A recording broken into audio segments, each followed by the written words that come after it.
Guys, कैसे हैं आप लोग। हेलो गाइस, हम फिर से स्टार्ट करेंगे। सप्लाई चैप्टर हम लोग क्लास में पढ़ चुके हैं, एक बार हम पढ़ाएंगे। सबसे पहले सप्लाई होता क्या है। Supply refers to the quantity of commodity that a firm is willing and able to offer a sale at a given price during a given period of time। इसका साफ साफ ये मतलब है कि ये इसको रेफर करता है जो क्वांटिटी होती है कमोडिटी की, जो फर्म होती है वो विलिंग और एबल होती है उसको ऑफर को सेल करने में, और वो दिए हुए टाइम और दिए हुए प्राइस पे। अब हम जानते हैं इंडिविजुअल सप्लाई एक होता है मार्केट सप्लाई, और एक होता है स्टॉक। तो आपको स्टॉक और सप्लाई के बीच में डिफरेंस आ सकता है। तो स्टॉक की डेफिनेशन याद कर लीजिए।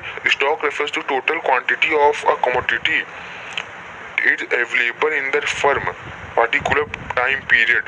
ऐसे समझिए, कोई फर्म है वो क्या बोलते हैं मिट्टी के बने हुए घड़े बेचती है, तो उसके लिए वो मिट्टी के घड़े अपने वेयर हाउस बना के रखी हुई है, बेचने के लिए तैयार है, उसी को हम कहते हैं स्टॉक। ठीक, अब हम लोग पढ़ते हैं डिटर्मिनेंट्स ऑफ सप्लाई।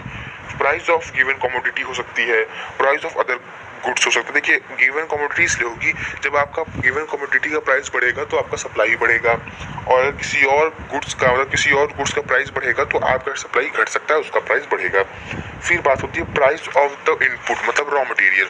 जब आपका कॉस्ट जो है बढ़ेगा तब आपका सप्लाई जो है कम हो जाएगा। फिर आता है टेक्नोलॉजी से आपका कॉस्ट कम हो जाएगा तो सप्लाई आप बढ़ा देंगे। फिर आता है गवर्नमेंट पॉलिसी, जब टैक्सेस वो ज़्यादा लेने लगेंगे तो आप सप्लाई कम कर देंगे।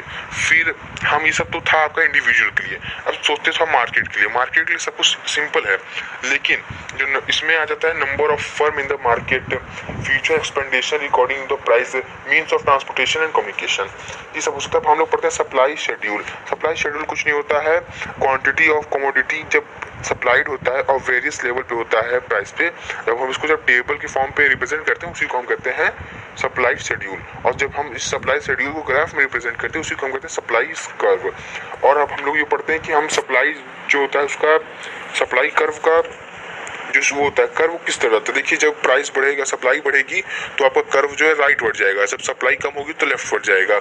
जब आपका क्या बोलते हैं उसको प्राइस है वो ज़्यादा हो जाएगा तो आपका वो हो जाएगा, क्या बोलते हैं उसको, एक्सपेंशन हो जाएगा, और जब आपका प्राइस कम हो जाएगा तो कॉन्ट्रैक्शन हो जाएगा।